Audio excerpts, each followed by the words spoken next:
And for more, we get you back out to the site where CBS NFL analyst and future Hall of Famer J.J. Watt joins the conversation. J.J. on the call of what I like to call the noun matchup: people, places, and things. When these people get together in this place, only one thing happens, J.J. 22 in a row now for the Steelers at home against the Browns. In your career, was there a building where the air was just heavier? How much does that play into a matchup like this?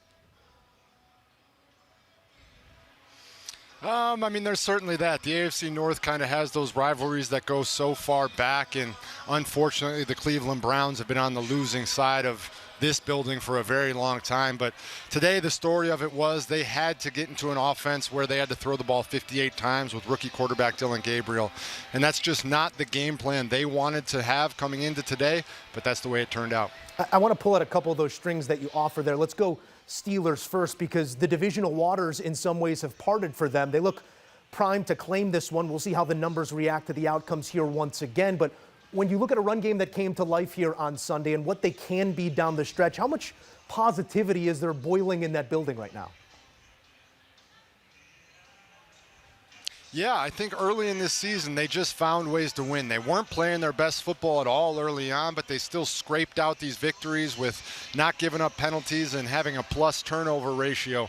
But now they're starting to look like a football team that's figuring it out. Aaron Rodgers and DK Metcalf having a lot of success recently. The defense taking the ball away, getting sacks, starting to look like that old Pittsburgh Steelers defense that we know. So as that gap widens, they're going to continue to get stronger here and hopefully put a lock hold on it if you're a Steelers fan. Yeah, identity you wanted established through this first third of the season, and it looks, as you said, like a Pittsburgh Steelers team that we've come to know despite all the changes here personnel-wise. On the other side, Dillon Gabriel, you said it. He was asked to throw the ball maybe a few too many times. You are playing from a chase game script. That's always going to inflate those numbers. But how do you assess the play also regarding what we know is waiting behind Gabriel for an opportunity? Yeah, I mean, I personally think that's a conversation that the media loves to make because it's a conversation that draws clicks and everything. I think Dillon Gabriel has this offense. He's in command of it. He's the one who they are trying to build this around, and Shedeur is going to continue to grow and develop in that role behind him. But you just talk to everybody around the organization. You see how he handles himself. You see how Coach Stefanski talks about Dillon Gabriel. You can tell they want to try and cultivate it, but you have to get the run game going. You have to make it easier on him. You have to stay ahead of the sticks. And today, a lot of drop balls, in addition to some overthrows and behind throws. But he's the guy that they want to build around, I think. And that conversation is always going to be there because of who Shedeur is and what he did in college. That's how they approach the draft. That's the conversation that now carries through. But as you said, Dillon Gabriel, you can learn some things in losses as well. Calm in the face of adversity. We'll see if they can start stacking up some wins from here. J.J. Watt, always appreciative of your time. Thank you, guys. J.J. Watt and Ian Eagle on the call, and you know where to start each and every Sunday. That's with our team on the NFL Today. JB, Coach, Matt Ryan, and Nate getting you set starting Sundays at 12 Eastern Time. Enjoy the NFL Today on CBS and streaming on Paramount+. All right, a look here at some Aaron Rodgers numbers. Most passing touchdowns, 40-plus years old. Rodgers with 38, the oldest player in the NFL at 41 years old, now sitting at 4-1.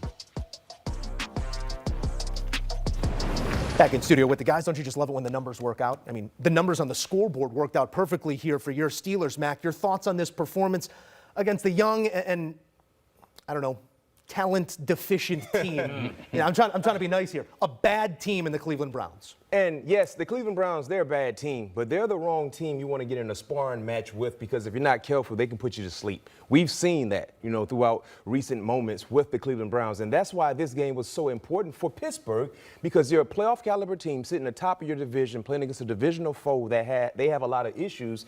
You got to win this ball game by any means necessary. Luckily for Pittsburgh, they did so with style, right? Aaron Rodgers is having fun. That's the most important thing. Aaron Rodgers is very, very efficient, and he's making the other guys around him better. The offensive line has grown. You look at DK Metcalf, he's embraced that new role within the offense, being the ultimate wide receiver one and creating separation and coming down with big-time plays. The running game led with Jalen Warren, Kenneth Gainwell. They're doing a great job as well. So the future in terms of this season, barring a great slate of health, it should be bright, because of everything that's going on in their neighborhood in the AFC North. And lastly, the defense. They made Dillon Gabriel look like a rookie quarterback. They made him struggle. They touched him up.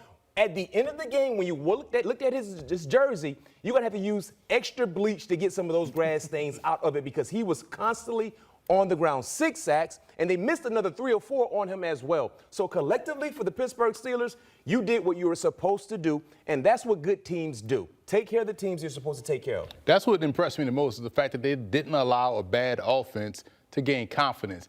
And you talk about Dillon Gabriel getting peppered up by the Steelers defense.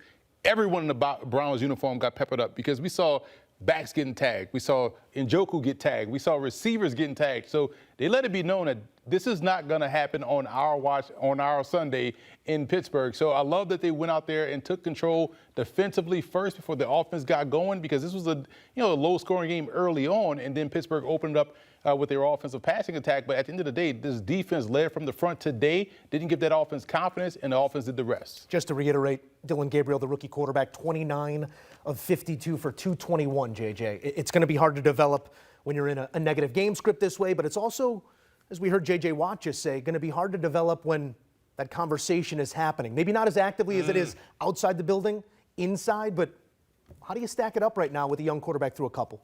I can tell you with great confidence that the conversation is much greater outside the building than inside the building. And I think J.J. Watt alluded to that and spoke to that quite well.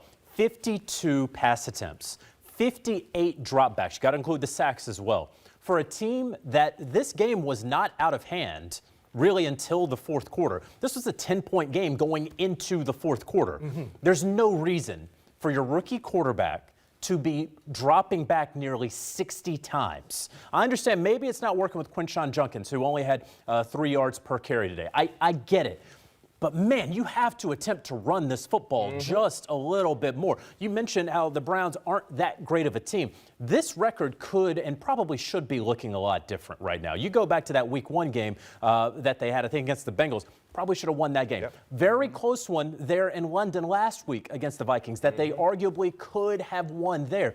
Ball bounces a couple of different ways. You could be talking about a 3-win Browns team right now. And now you have Dillon Gabriel attempting to pass the football 58 times against the Pittsburgh Steelers defense in his first start on U.S. soil. You're not going to win a football game. To all those points, maybe more prescient to prod you here on a Steelers team that's ahead of schedule. I don't know what that schedule looks like. The schedule is right now with a 41-year-old quarterback. Do you see them on the open market maybe pushing their chips to the middle of the table and filling in some spots that they still identify they need to? They could. We also have to remember what they did in the offseason. Right. So, yes, they go out and get Aaron Rodgers, not just get him, but they wait for him. And so that was very un-Steelers-like. They go out and they get DK Metcalf and sent a day 2 pick in order to acquire him and then paid him at the time as the highest paid player in Pittsburgh Steelers history.